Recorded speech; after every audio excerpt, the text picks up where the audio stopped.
who've been through the most awful ordeals. And I want to thank those that have been involved so far for the work in the process. What we're trying to do is to get this right and have an inquiry with survivors at the heart. As the Safeguarding Minister told the House yesterday, that's obviously not easy. They've all come with difficult experiences. There are a wide range of views, understandably, and every survivor does bring their own painful experience to this. The survivors met the prospective chairs this week, and we want to have them to have the chance to engage. I want survivors to be at the heart of this. I want an inquiry that can get to the truth. These are the hard yards, I accept that, but I want to press on and get this right.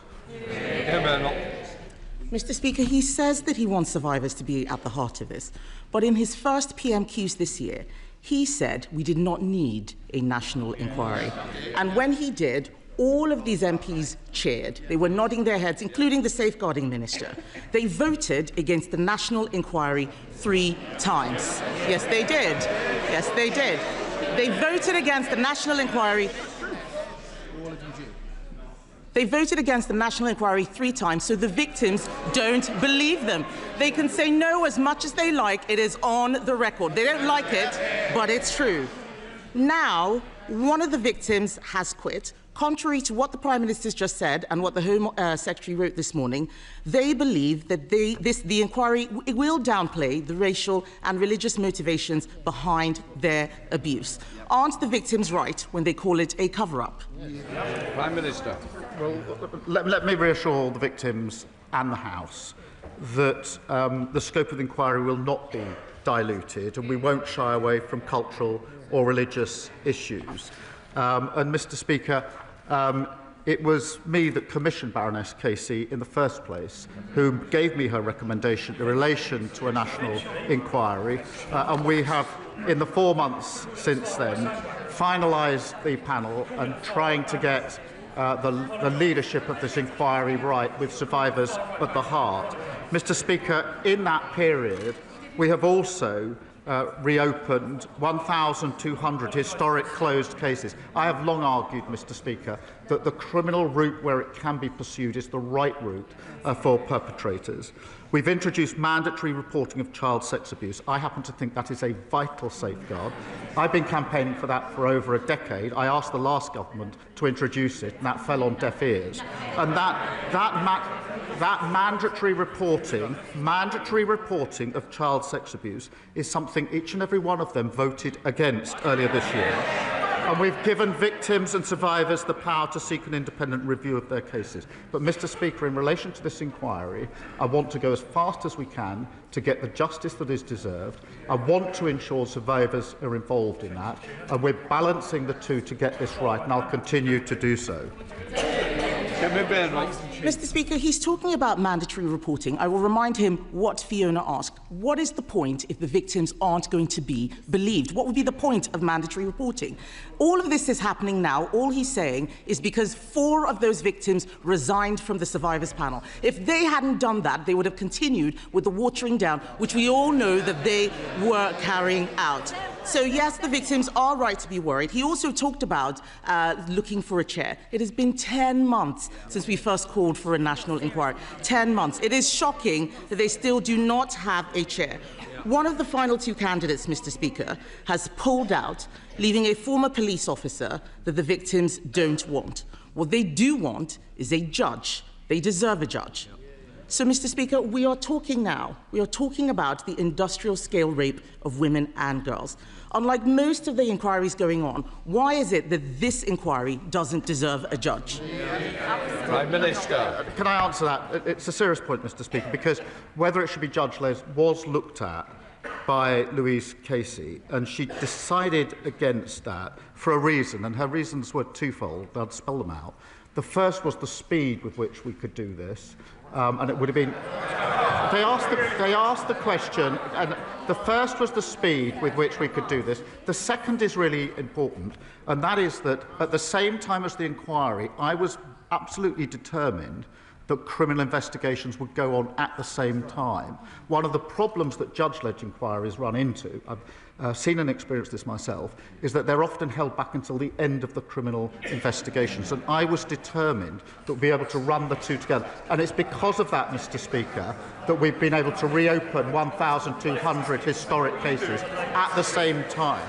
And Mr. Speaker, she asks, what's the point of mandatory reporting that she voted against? I don't think she understands how it works. Mr.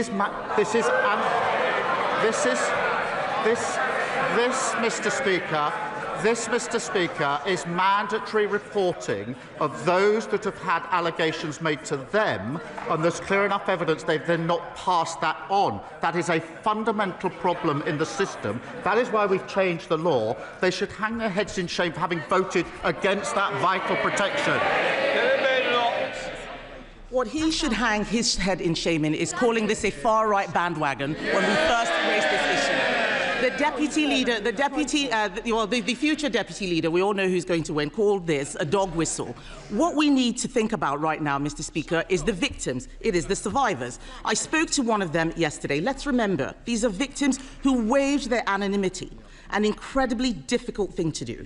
And they believe that the safeguarding minister has lied to them and about them. One of the survivors has said, and I quote, "Jess Phillips needs to be removed because I don't think her conduct during this has been acceptable for the position that she holds." That is, those aren't my words. Those are the words of a survivor. It is a shame that Labour MPs are drowning that out. The member for Birmingham Yardley has clearly lost the confidence of the victims. Does she still have the confidence of the Prime Minister? Can I just say, Prime Minister, even if we are quoting somebody else, we shouldn't quote it because it's a direct allegation against a member of this House.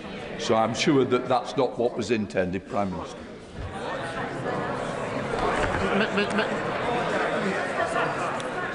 Mr. Speaker, I respect the views of all the survivors, and there are different views. I accept that. But the safeguarding minister, I think, has probably more experience than any other person in this House in dealing with violence against women and girls. Alongside her will be Louise Casey. These two individuals, Mr. Speaker, have spent decades standing up for those who have been abused and sexually exploited. And I absolutely think they're the right people to take this forward. Mr. Speaker, she doesn't have more experience than the survivors. The fact is, just a few weeks ago, he was standing there telling us he had full confidence in the best friend of a convicted paedophile. So it is no surprise that people have no confidence in what he is saying. The victims have said that she should be sacked. We on this side of the House believe that she should be sacked because this is about Labour failure. Labour never wanted this inquiry. We demanded it. It has been Labour-run councils, Trafford, Bradford, Blackpool, that tried to suppress the truth. It is Labour ministers attacking the victims. We're standing up for them. And how is it, Mr. Speaker, how is it that whether it is rape or Chinese espionage, when he's in a position to do something about it, it's always someone else's fault? Mr. Speaker, my priorities are listening to and standing up for the survivors. That's why we're doing the work on the inquiry. That's why we've reopened the criminal cases, why we brought in mandatory reporting. But I would gently remind them they had 14 years in office. They barely mentioned this issue.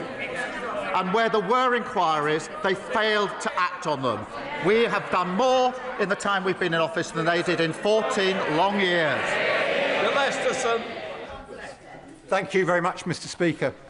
Mental ill health affects 1 in 4 of us. It costs this country up to £300 billion a year. So will the Prime Minister join me in thanking the staff at Maghull Health Park who do a brilliant job in looking after those suffering from mental ill health? And will he wish them well with their plans to set up a world-leading research and innovation centre which will make an enormous contribution towards this government's stated aim of giving mental and physical health care equal priority? Prime Minister. Well, of course I join in thanking the staff at Maghull Health Park. Mr. Speaker, we are investing £15.6 billion to bring down mental health waiting lists, vital in continuing to drive down inactivity and helping people to get the care that they need. In the upcoming multi-year capital budgets, we will enable NHS Trust to accelerate decisions on local priorities, and that could include developments like the Mental Health Digital Research Centre that he champions. Leader of the Liberal Democrats, Sir Ed Davey. Thank you, Mr. Speaker. Can I agree with the Prime Minister about the words he said about Claire Throssell? About Claire Throssell. And agree with him that it's right that we change the law, and I hope it's named after her sons, Jack and Paul. Mr. Speaker, given the revelations about Royal Lodge, does the Prime Minister agree that this House needs to properly scrutinise the Crown Estate to ensure taxpayers' interests are protected? The Chancellor herself has said that the current arrangements are wrong. So will the Prime Minister support a select committee inquiry so all those involved can be called for evidence, including the current occupant? Prime Minister. Well, it's important in relation to all properties, Crown properties, that there is proper scrutiny. I certainly support that. Sir Ed Davey.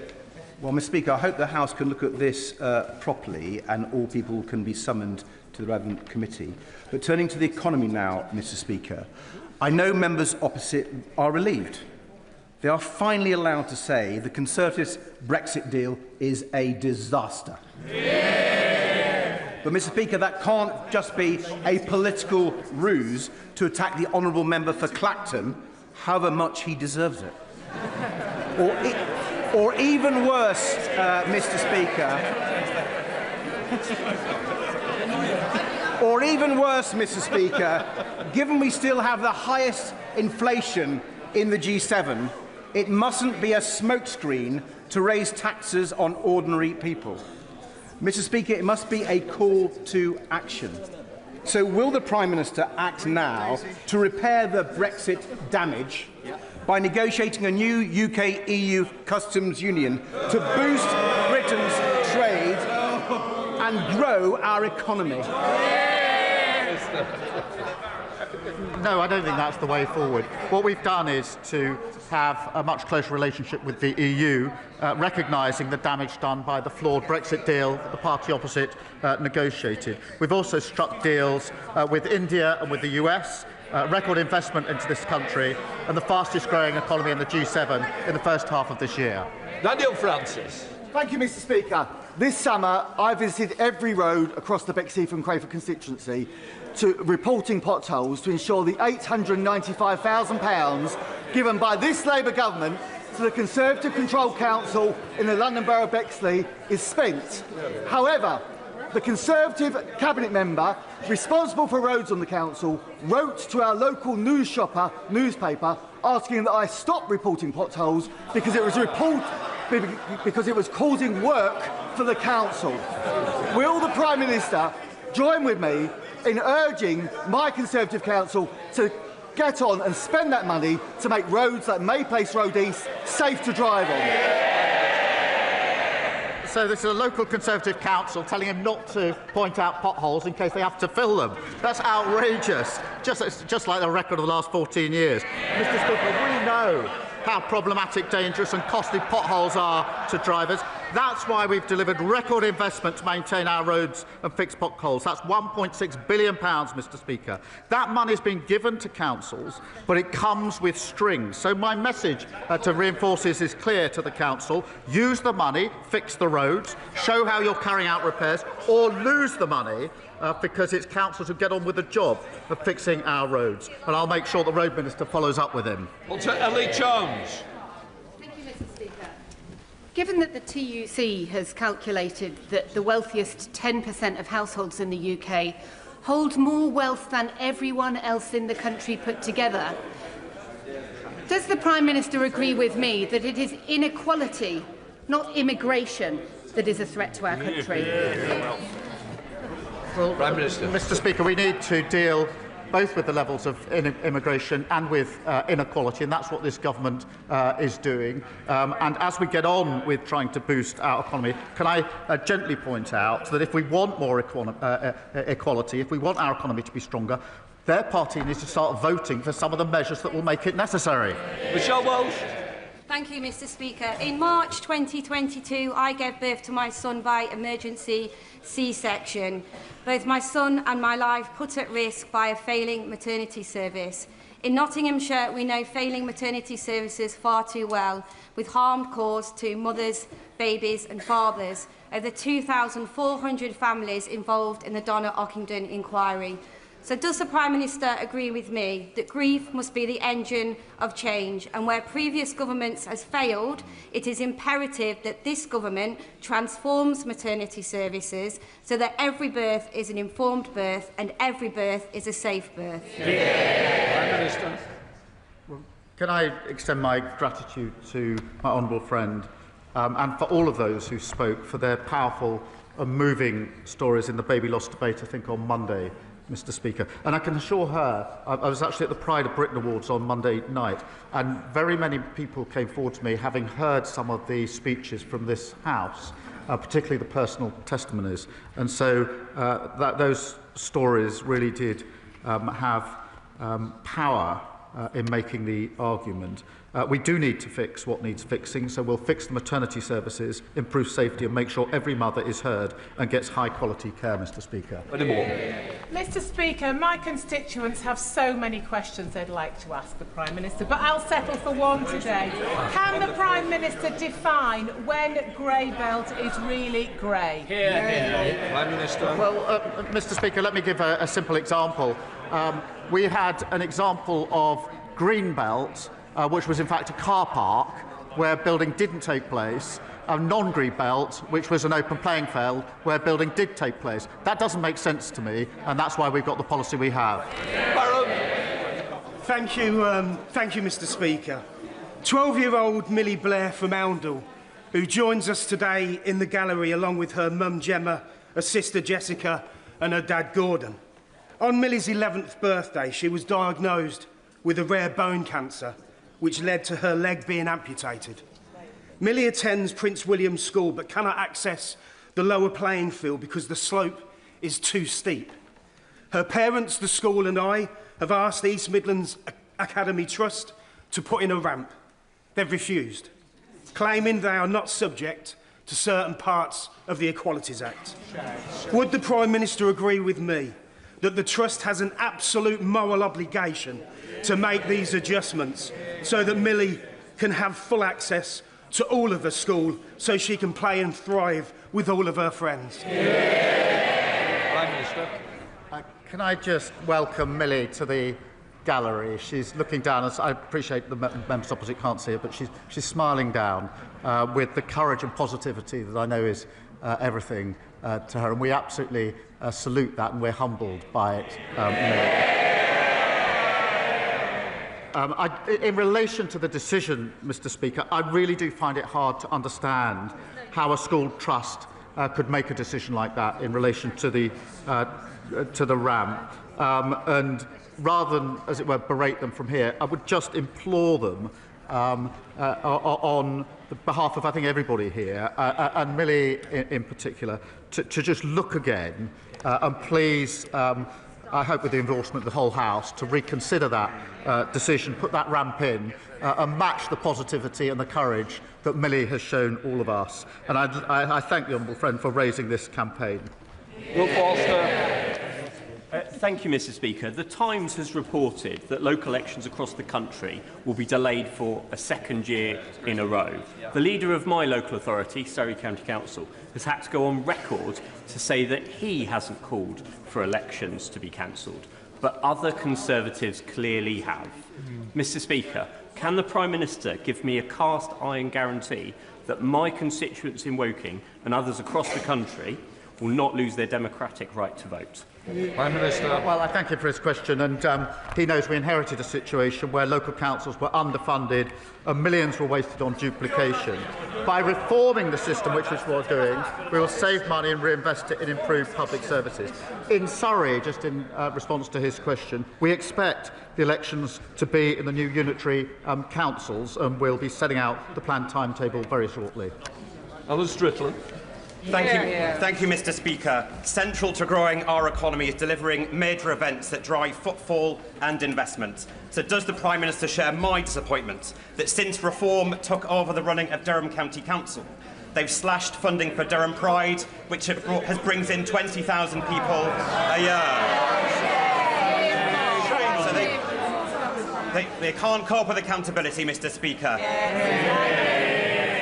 They have cancelled the Lumiere Festival, which has brought nearly 1.5 million people into County Durham since it started, undermining businesses, undermining the communities. Would the Prime Minister agree that if Reform can't run one county council, they certainly can't run Scotland, Wales or our United Kingdom? Well, he's absolutely right to point out, as voters in Durham can see, what you get if you vote Reform is total chaos and broken promises. Mr. Speaker, councils have a vital role in our communities. And it's not just Durham where Reform are doing real. I think 4 councillors in Kent have just been suspended for bringing the party into disrepute. I mean, bring the party into disrepute is quite something for a party whose Welsh leader accepts Russian bribes to spread Putin's propaganda. Sir Ashley Fox.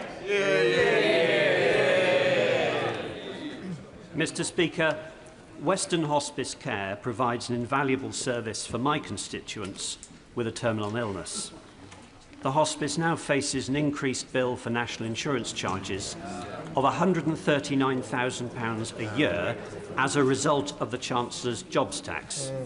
Now, the Prime Minister will know that the money he's announced for capital expenditure can't be used for day-to-day running expenses.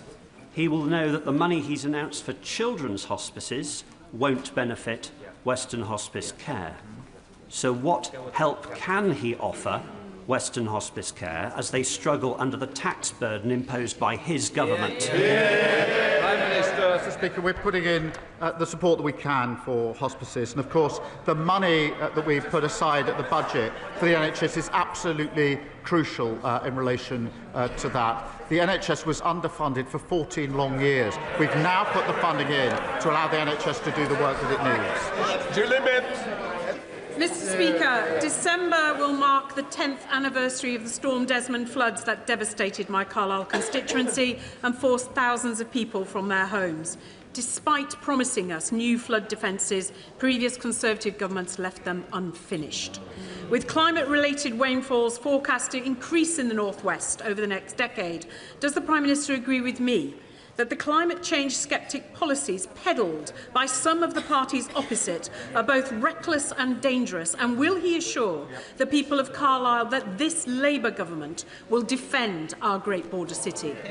Prime Minister. Well, Mr. Speaker, she's absolutely right that the Tories left our flood defences in their worst state on record. And we, of course, are building them up again, investing over £10 billion to protect homes and businesses. And we've delivered over 150 flood schemes in our first year. And I want to see this progress even more rapidly. My honourable friend is a superb champion on this issue. We provided £300,000 to complete the feasibility study for stronger defences in her constituency. Chairman Hall. Mr. Speaker, as last week's urgent question highlighted, Jehoots, the pharmacy non-provider, is effectively de facto bankrupt and possibly even insolvent too. Last week we discussed at great length the impact that is having on patients securing their prescriptions. It is now becoming increasingly evident that staff, whilst are being told by HMRC is being told by Jehoots they're being paid, are not. Lana Gulston and Blake Hallwood in my constituency haven't been paid since the 18th of July. They are resorting to the kindness of friends and the support of food banks to make ends meet. The Minister, the member for Aberfan and Maesteg, is doing fantastic work to try to drive forward modernisation of the regulations. But this is now impacting the work of the Department of Business and Trade, HMRC and DWP. Could I urge the Prime Minister to convene those 3 departments alongside the DOHSC to secure a better deal and a fair deal for patients, but also for those who are currently employed and trapped in employment, not released by being made redundant, but are not being paid? Minister. Well, can I thank him for raising this really serious issue, as he's done on a number of occasions, because it affects constituents of his, but also across the country. And it's simply unacceptable that customers and staff have been so badly let down. I know he will be meeting the relevant minister, but just let me update him here and now in a couple of respects, because officials are currently reviewing whether the Integrated Care Boards and the General Pharmaceutical Council need additional powers to address pharmacy businesses that do not play by the rules. And I think that's exactly the point he raises. That could include powers for the councils to go after business owners in addition to the pharmacy professionals. There'll be more detail when he has his meeting, but I thought it helpful to give those two indications. Thank you, Mr. Speaker. Well over 1,000 youth clubs have closed in this country since 2010, with a huge negative impact on our young people. This is despite the fact that youth clubs have had a long positive history in this country for helping young people to mature in a healthy fashion. In particular, FAB clubs help disabled and non-disabled people to build friendships in an inclusive environment. The FAB charity are here in Parliament later today to gain support for their work. So can I ask the Prime Minister to commend the work that they do, and can I also ask him to consider how best to support the youth club movement to help the next generation of young people grow into well-adjusted adults? Well, can I thank my honourable friend for his question? He's a credit to his community. I know firsthand he's done so much hard work to help heal, to rebuild and to look to a brighter future for Southport. Can I welcome FAB Charity to Parliament? They do fantastic work, Mr. Speaker, to help break down barriers. And I'm proud that Labour is backing our youth clubs with £30 million of grant funding, doubling the numbers of youth hubs and providing a youth guarantee with earning or learning guarantee for our young people. Our national youth strategy will be set out in the autumn. Rebecca Smith. Mr. Speaker, last week I invited the Prime Minister to match the Conservative pledge to scrap business rates for our high streets. However, he declined. Instead, he pointed me towards the small business strategy. Since then, businesses have been in touch to tell me that this strategy will make little or no difference to their future. With 14,000 high street businesses expected to close this year alone, and with retail businesses in my constituency facing a doubling of their business rates, when will this Labour government deliver on its commitment to reduce business rates, given that they are unprepared to accept our policy of scrapping them altogether? Mr. Speaker, our small business plan was drawn up with small businesses. I sent her a copy online. I hope she shared that with the 3,000 small businesses in her constituency. They show what we're doing. Well, we're reflecting what they asked us to do before they shout rubbish. This is what they asked us to do. £1 billion of additional lending to small businesses, £3 billion extra for small businesses to scale up, dealing with late payments with the biggest reform for 25 years. Alex Mayer. Thank you, Mr. Speaker. As Britain faced peril in World War II, Winston Churchill took a radical step. He changed the clocks to shift extra daylight into the evenings. As the clocks go back this weekend, would the Prime Minister take a look at the evidence on trialling Churchill time again to cut carbon, reduce bills, improve road safety, boost the hospitality industry, and be the Prime Minister who will brighten up all of our lives? Prime Minister. Well, I thank her for her question, and we'll look at the relevant material. Thank you, Mr. Speaker. Many in Glastonbury and Somerton are forced to travel hundreds of miles to see an NHS dentist, or suffer in agony, or fall into debt to pay for private treatment, or turn to DIY dentistry, like Jennifer, who extracted 2 of her teeth over the weekend. They simply can't wait for the consultation on the broken NHS contract. Mr. Speaker, they deserve immediate action. So will the Prime Minister outline what measures he's taking to end the dental desert in Somerset for good? Prime Minister. Well, can I thank you for raising this, because added to the list of shocking things the last government left was the shocking state of NHS dentistry, broken like everything else under the last government.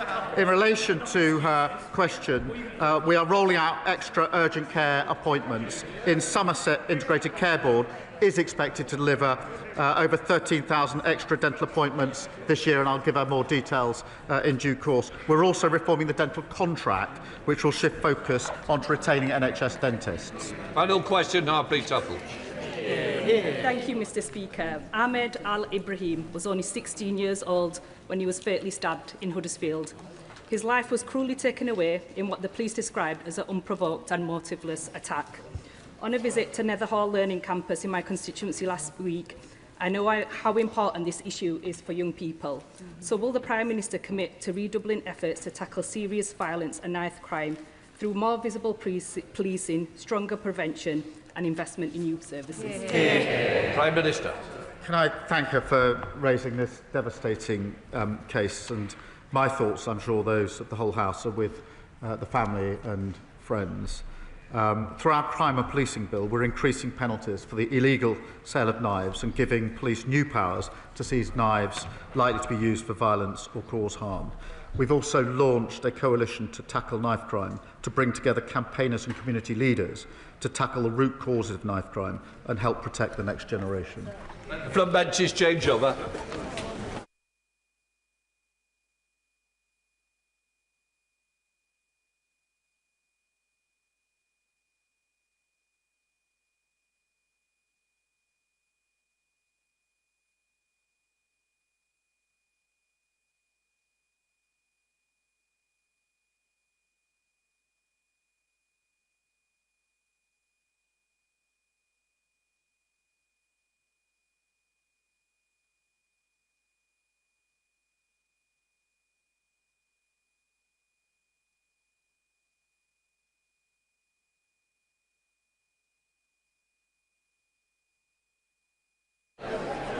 If colleagues could exit the chamber quietly and quickly, we will move on to the statement shortly.